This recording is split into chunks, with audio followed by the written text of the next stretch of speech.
ആദംസിൽ നിന്ന് എനിക്കൊരു പാഴ്സൽ വന്നിട്ടുണ്ട്. എന്താ സംഭവം എന്ന് വിചാരിച്ചാൽ, ഞാൻ കുറേ നാളായിട്ട് അന്വേഷിച്ചുകൊണ്ടിരുന്ന ആളാണ്. ഈ ആളെന്ന് പറഞ്ഞ് ഞാൻ വ്യാജനയാണ് ഉപയോഗിച്ചുകൊണ്ടിരുന്നത്. ഇതാണ് ഒറിജിനൽ കസ്തൂരി മഞ്ഞൾ. ഇവരുടെ പേജിൽ ഞാൻ കണ്ടപ്പോൾ വേഗം ഓർഡർ ചെയ്തു. എനിക്ക് സംഭവം കിട്ടിയിട്ടുണ്ട്. നല്ല ഫ്രഷ് ആയിട്ടുള്ള അടിപൊളി സാധനമാണ് കേട്ടോ കിട്ടിയിരിക്കുന്നത്. അത് തുറന്നപ്പോൾ തന്നെ നമുക്കൊരു മണവും ഒക്കെ വന്നു. സാധാരണ മഞ്ഞക്കോവിയാണ് ഞാൻ ഉപയോഗിച്ചിരുന്നത്. കസ്തൂരി മഞ്ഞൾ എന്ന് പറഞ്ഞിട്ട് അതെ ഇതുപോലെ നല്ല ക്രീം കളറും നല്ലൊരു സ്മെല്ലാണ് കേട്ടോ. പൊട്ടിച്ചപ്പോൾ നല്ല സ്മെല്ലും നമുക്ക് അത് ഫീൽ ചെയ്യാനായിട്ട് പറ്റും.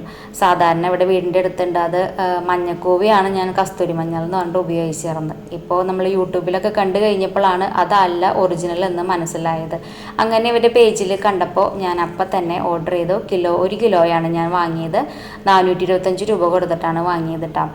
ഇത് വാങ്ങിയതിൻ്റെ മെയിൻ ഉദ്ദേശം എന്ന് പറഞ്ഞാൽ ഉണക്കി പൊടിച്ച് വെക്കാൻ മാത്രമല്ല, ഇത് നട്ട് കൊടുത്ത് നമുക്ക് കൂടുതൽ മഞ്ഞൾ എടുക്കാം എന്ന് ഉൽപ്പാദിപ്പിച്ചെടുക്കാം എന്നുള്ള ഒരു ഉദ്ദേശം മനസ്സിൽ വെച്ചുകൊണ്ട് തന്നെയാണ് കേട്ടോ ഞാനിത് വാങ്ങിയത്. അപ്പോൾ എന്തായാലും ആ ചെറുതൊക്കെ പൊട്ടിച്ചെടുത്ത് വലിയ പീസുകൾ നോക്കിയിട്ട് ഞാൻ അവിടെ എടുത്ത കുഴിയിലേക്ക് വെച്ച് കൊടുത്തിട്ടുണ്ട്. ഇനി കുറച്ച് ചവറാണ് കേട്ടോ, ഉണങ്ങിയ കരിയിലകളാണ് ഇട്ട് കൊടുക്കുന്നത് മുകളിലേക്ക്. അതിനുശേഷം കുറച്ച് ചാണകപ്പൊടി എല്ലാ കുഴിയിലും വെച്ച് കൊടുത്തിട്ടുണ്ട്.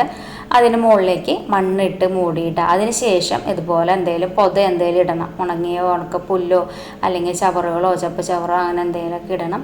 അപ്പോൾ ഇതുപോലെ ഒക്കെ ഇട്ട് കൊടുത്തിട്ടുണ്ട്. അപ്പോൾ മഴ ഇപ്പോൾ ഇല്ലാത്തത് കൊണ്ട് തന്നെ ഞാൻ ഇടയ്ക്ക് 1-2 വട്ടം ചെറുതായിട്ടൊന്ന് നനച്ച് കൊടുത്തായിരുന്നു കേട്ടോ. അപ്പോൾ എൻ്റെ മഞ്ഞൾ ഞാൻ ഇതുപോലെ കസ്തൂരി മഞ്ഞൾ നട്ട് കൊടുത്തിട്ടുണ്ട്.